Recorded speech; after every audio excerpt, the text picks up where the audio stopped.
Welcome to Ecomap. We want to show you some of the interesting features of Ecomap and to show you how this application can be used in real-world examples. So today we have a map here of some of the pharmaceutical companies which are based in Zug. Zug is the headquarters of Ecomap, and that's why I've chosen to have a look at some of the pharmaceutical companies in Zug. So the first thing I'd like to show you is the stakeholder function and how you actually find stakeholders put onto the map. So we're able to search through our large database of stakeholders that we have, and we can just type in the stakeholder and we can all just drag the stakeholder onto the map, and it's as simple as that. Stakeholders also include important stakeholder data. So we're able to click on the stakeholder. We have both a pop-up view, or we can go into the details page where we can see some of the numbers relevant to each stakeholder. So we have here the revenue, the number of employees, the Twitter followers, and the founding year of the stakeholder. In addition to that, we're able to also track the headquarters of the stakeholder, and the brief company description is also supplied here. So we're also actually able to pull data on companies that are not in our database yet, and I'll show you how that looks. So what would happen, for example, we'd look for a company like Corvus Pharma, and we would be able to add them to our stakeholder database, and it would look something like this. We would put in the website address for the company, and we can also at the same time change the company logo and add this to our database. So once we then drag this onto the map, we would have a look, and we can see that the data on the company's revenue, founding year, employees, and headquarters has already been pulled onto the map.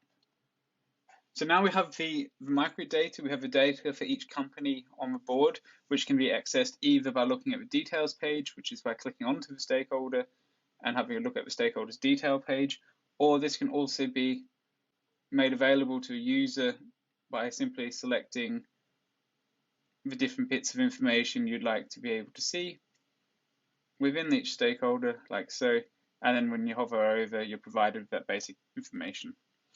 What I want to show you now is what can happen when we start putting this information together into a more macro approach, looking at the industry, so in this case the main companies in Zug, and to see what value these companies have together, how many employees on average work for these companies, how many employees in total work for these companies. And to do that, we can pull in our graphs function, and we can already see the revenue between all of these companies is displayed here on the screen. We can add other fields to this now. We can also add the revenue per employee, the age of the market can also be displayed, the Twitter followers, average number of employees, and the average number of revenue per company. So there we have the data from those 6 companies is all analyzed into this one graph function here. We're also able to track an industry to see what relevant things are happening within that industry within the news. So we have a news function here which we can pull over onto the map, and here we can see that the data has been updated an hour ago, was the last bit of information that was updated for one of these companies. In this case it was Novartis, and we can also see the other pharmaceutical companies mentioned on this map have also been tracked now with the news function. If we want to display that this is an industry that all belongs together, we're able to start drawing on our map to indicate different things.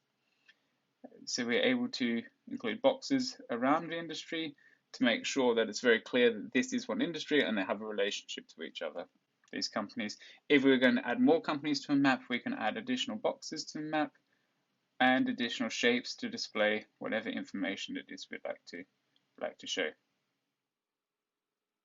So the maps go further. You can see obviously we have the ability to look at an industry from a more macro approach, from looking at the industry from a big picture perspective, and it can also dive deeper into the industry, both into company data and into industry data.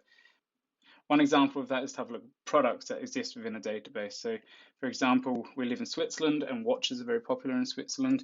So we're able to type watches into our database, and all the companies that have watches within their products or within the product descriptions will appear into our list.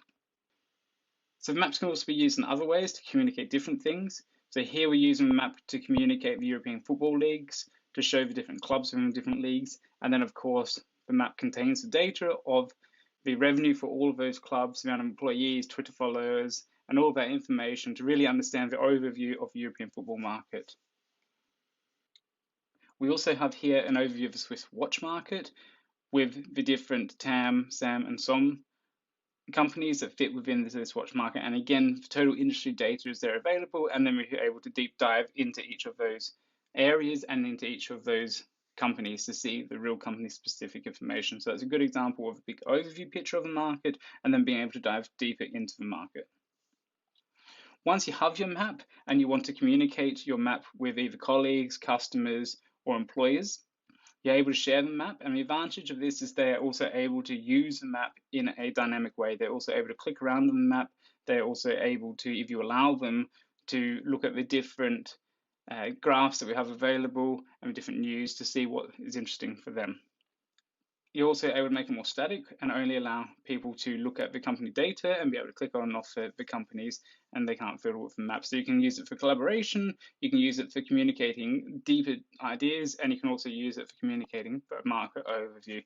To do that, you just hit the share button where you're able to share it onto your social media channels. You're also able to share it via link. And what's really exciting is you're also able to embed it onto a website to really be able to communicate something with people, which is fantastic. So from us at Ecomap, we really appreciate your time watching this video. We'd also appreciate any feedback and any support you have for us. We think it's a fantastic idea, and we're working very hard on making this a reality to really make markets communicatable in a single picture, and these are dynamic pictures. Thank you very much.